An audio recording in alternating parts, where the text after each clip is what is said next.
I was 20 years old when I first sustained my injury. I was working just part-time in a sawmill in the town that I grew up in. It was before morning coffee break. I'd only been on shift for a couple hours, and I don't know exactly what happened, but I got my hand caught in a hydraulic chop saw, and it took off my four fingers. My name is Stuart Chase. I live in Vancouver, British Columbia, and I am a partial hand amputee, as I have been for the last 21 years.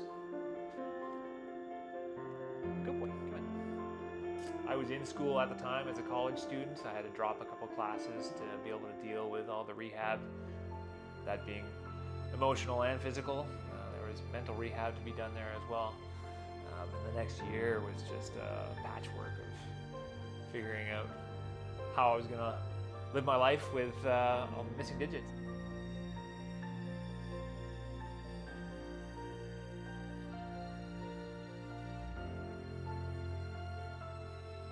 There was some initial prosthetic work that was done a few months after the injury when things had healed up well enough to be able to entertain that idea.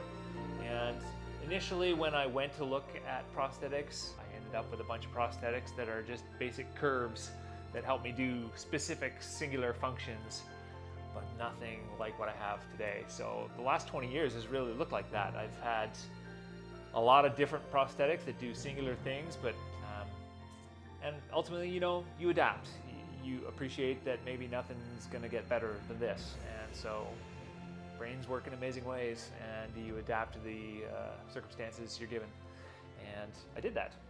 I spent the last 20 years being adaptive in my environment. When it came time to get the naked prosthetics device, it was really emotional, actually. You don't know what you've been missing because you've adapted, and to have this type of function back in my life, it just felt like there was a new door opening, and all the stuff that I didn't know how much I missed being able to do, I was able to do again. Everything from, as simple as picking a pen up off of a counter or holding onto a glass and a bag at the same time.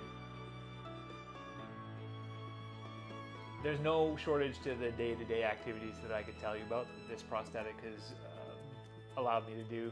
Walking the dog in the morning, I can do that with a leash in hand and a travel mug of coffee in this hand, which has just been awesome. I think one of the most impactful things that the naked prosthetic device has brought back to my life is just the return to everyday things that I could do with both hands. And whether that's picking up a cup of coffee or holding my daughter's hand, which is just the most natural thing in the world, that's been the greatest impact of this device on me.